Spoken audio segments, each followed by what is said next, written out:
In tonight, Diane Sawyer. Good evening. What do you do with a political hot potato? Washington gave one answer today: compromise. The White House and Congress have agreed on a civil rights bill. The bill would make it easier for victims of racial or sexual discrimination to sue their bosses and collect damages.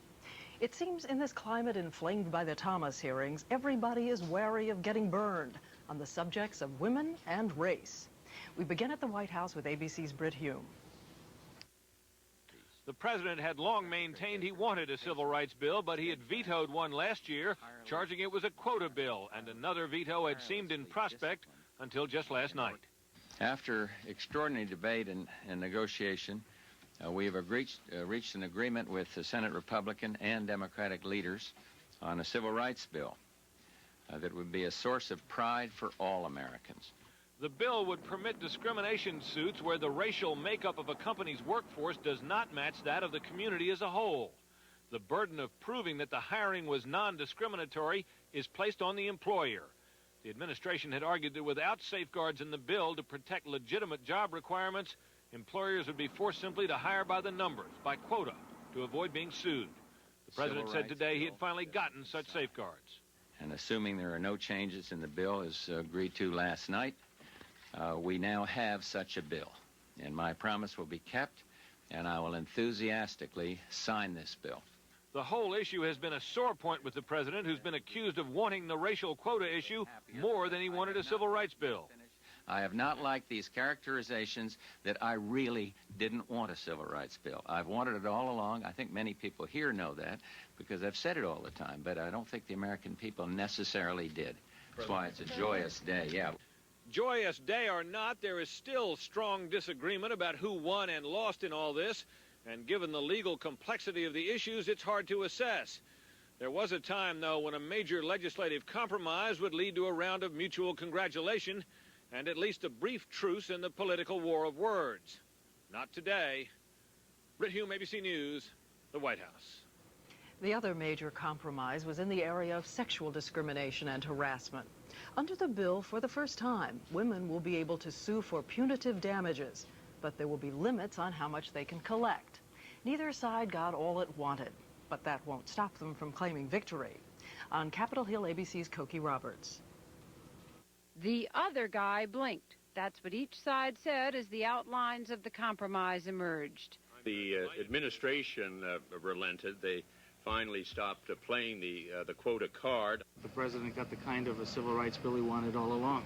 As both parties declared victory, the limits on damages for sex discrimination caused considerable ire among women's groups who had expected more from their supporters. You know, they effectively feel, and I think justifiably so, that they got sacrificed in this process. But sacrificing the women helped produce the compromise. Neither the White House nor the senators wanted a debate over how much women can collect in cases of sexual harassment so soon after the Clarence Thomas hearings. Both sides decided it was better to strike a deal in private than fight it out in public. Democrats also insisted that the success of ex-Klansman David Duke pushed Republicans into action on civil rights. The election of David Duke in the first round in Louisiana is the inevitable consequence of the racial politics of the Reagan and Bush administrations.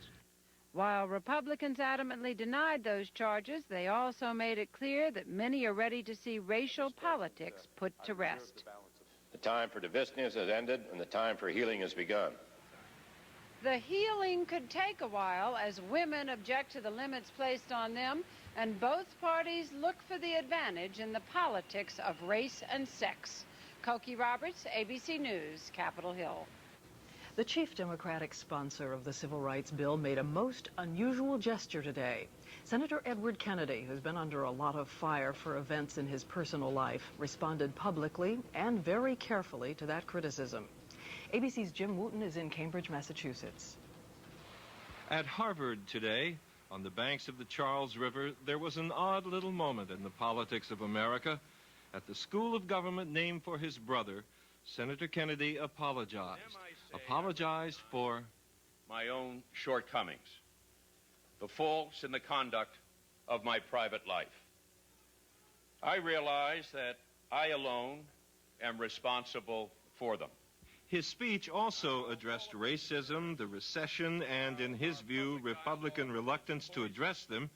But an audience of graduate students, friends, fans, and journalists who'd been briefed and alerted in advance were waiting for his apology and for his promise to do better.